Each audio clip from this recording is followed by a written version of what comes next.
It's no secret that video games have changed in almost every aspect since their conception. Oh gee, what makes you say that? Gameplay has gotten more ambitious, games have gotten longer, new genres of games are being made, and graphics are constantly improving. Well, okay, well, they were. But one thing that has also been changing alongside video games are how publishers make money off of those games. Microtransactions, cosmetics, skins. The business practice of putting skins in multiplayer games and sometimes even single-player games, whether the game was free or full price, has become incredibly popular. In fact, here's every single game that is released this year with a microtransaction system. Suicide Squad Kill the Justice League, or as I like to call it,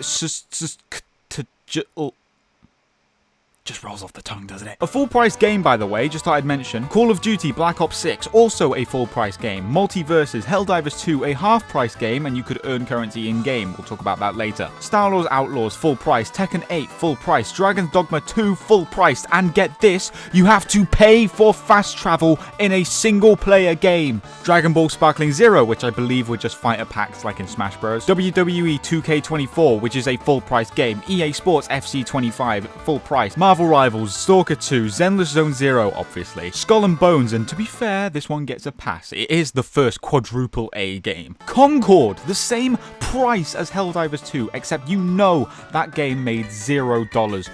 So I almost considered just not including it at all. That's everything I found, but knowing me, I probably forgot some, and even if we take away all the free-to-play games, which kind of can be excused for this, we are still left with 12 games with either an item shop or a really stupid microtransaction system, and I only listed 15 games. But how did we get here? What led us to this point? Well, at first it was simple. You buy a game and play it. It was a one-time transaction. Then came the age of DLC, things like story expansions, map packs, and maybe an extra item or two for you to use in-game. This practice is still used today, however, mostly for single-player games. This is because adding DLC for multiplayer games presented quite a large flaw. That being that different players were able to experience different versions of the game. Essentially, it locked players who did not pay for the DLC to the base game, while those that did pay for the DLC were able to access the extra content. This was a problem because there are always less people buying the DLC than the base game, which means that the players that did buy the DLC were basically punished, and if they wanted to play with the content that they paid for, they'd have to matchmake with people that also had the DLC, instead of just people who bought the base game and DLC players. I hope that made sense, because the next part of the video kind of hinges on that entire concept. So multiplayer games couldn't make any extra money off of DLC because of how it affects gameplay, which was a problem because multiplayer games are constantly taking up resources because they require servers to stay online. And servers cost money. So we could either leave multiplayer games in the dust, keeping the servers up for as long as the game sells, which is probably what happened with Concord actually, or they could come up with a new tactic. I don't know when, I don't know how, but suddenly things started to change.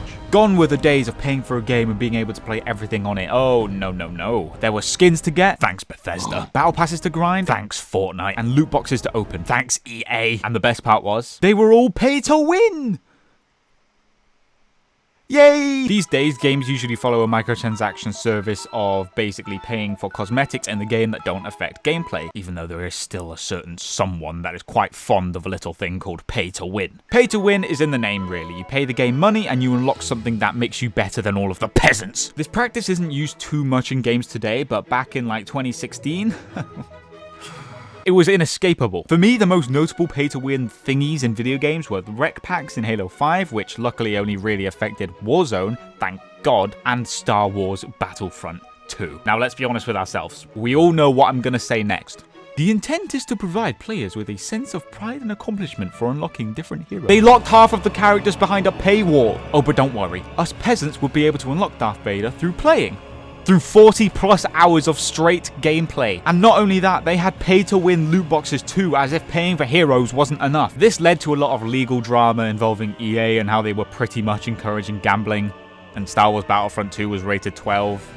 And I don't think you can gamble when you're 12. After this, EA quickly removed all the pay-to-win aspects of the game, and now the heroes can be unlocked from the start, and pretty much all skins can be unlocked through gameplay. Star Wars Battlefront 2 is considered to be a pretty good multiplayer game now, especially if you play on PC with all the mods, even if EA dropped all support for the game for Battlefield. I will never forgive you for this. All the legal drama revolving around loot boxes quickly scared the other companies from getting them out of the game, apart from EA? So companies quickly saw what Fortnite was doing with their item shop and battle pass and quickly adopted their own form of item shop or battle pass, where they would typically sell some form of skin, nameplates, or weapon skins. Now, on the surface, this isn't necessarily a bad thing. Multiplayer games need to make a profit to survive. If the game isn't making any money, then there is no point spending money in order to bring new content or keep the servers open. That's fine. The problem starts with the pricing of these cosmetics. At the beginning of Fortnite's life cycle, they were selling $20 skins on the regular. Skins like the Raptor or the Power Cord were $20 a pop. These days, Fortnite would probably sell these skins for much cheaper than they were originally priced. But then again, last year Fortnite tried selling a $35 car in the item shop. Jesus Christ, you might as well buy an actual car with that price. They did lower these prices eventually because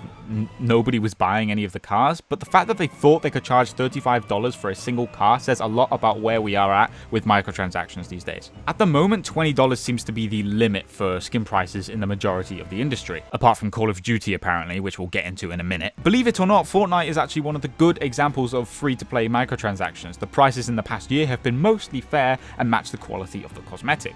Marvel Rivals and Overwatch are where there's been a lot of controversy recently. Overwatch and Marvel Rivals are selling a lot of skins for quite high prices. $18 for a skin, $26 for a skin, and the list goes on. Now, there is one big difference when it comes to Marvel Rivals and Overwatch's cosmetic system. You can actually see your skin in Rivals. If you spend $18 on a Moon Knight skin, like a very handsome individual, you'll be looking at that skin for like 10 to 15 minutes per match, and you will never forget that you spent money on a free game. In Overwatch, you put that skin on and you immediately go into first person and you don't see the skin for the rest of the game. There's a pretty big difference. It's like buying a t-shirt but wearing a jacket over it. What's the point? Plus, in some games, you have the option to grind for the in-game currency that you can use to buy skins, like in Marvel Rivals. I mean, sure, you're more likely to pass medical school quicker than you are to earn a free-to-play skin in Rivals, but at least the option's there. But that isn't the point. The point is that in 2006, Bethesda faced backlash for releasing a $3 horse armor skin into Skyrim. And here we are almost 20 years later, and we're forking over $20, sometimes even $30 or $40 for skins in free-to-play games, and in some of those games, you can't even see the skin. Have we just gotten to the point where developers have been slowly raising prices of things over the course of 2 decades, wearing us down to the point where we're more than happy to spend over $20 for a single skin? Yes, that's exactly what happened. But at the end of the day, these are free games, and as mentioned before, these cosmetics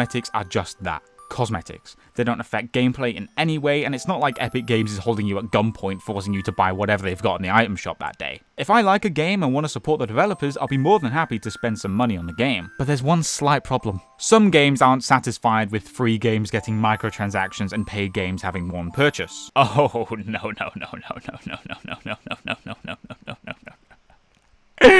Call of Duty. Call of Duty sells skins in their item shops, which you can use in Warzone and sometimes in some of the other COD experiences, depending on how they feel that day, I guess. And you might think that's fine because Warzone is free. But you know what isn't free? Every other game. You buy Call of Duty Black Ops 6, you load up the game trying to play some multiplayer, and you immediately bombarded with messages of the day about the item shop and messages begging you to buy the battle pass. That combined with the useless UI that almost seems maliciously created in the hopes that someone accidentally spends money on their game doesn't exactly lead to a bloody good time. You release a $70 game every single year, and you have the gall to beg me to spend more money on your game. Hell no. At least Black Ops 6 is a good game. They were doing the same thing with Modern Warfare 3 last year, and we all know how terrible that was.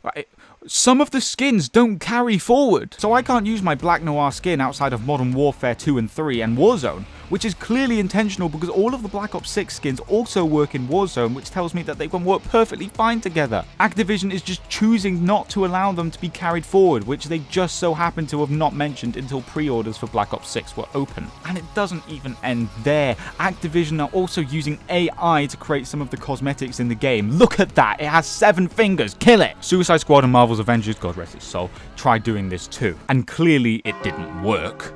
The only reason COD is getting away with it is because it's too big to fail, the gameplay's good, and the skins look good, so I guess it isn't a shock that this didn't exactly sell well. And what annoys me most is that there is a proven way for companies to do this well.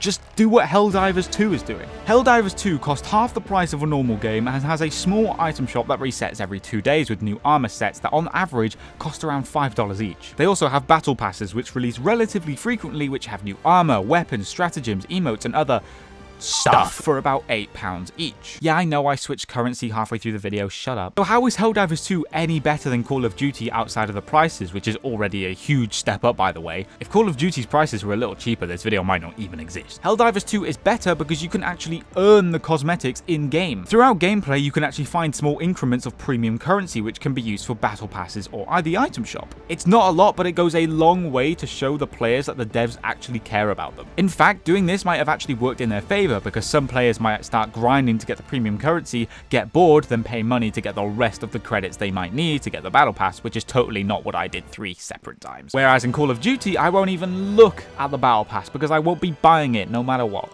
If you take anything away from this video, I'd say I don't have a problem with video games having microtransactions. I definitely understand it for free-to-play games, even if the prices are a little high, and I also understand it for smaller priced games like Helldivers 2. But I do not understand it for a full-price game that costs $70. Oh, see, we're back on dollars again.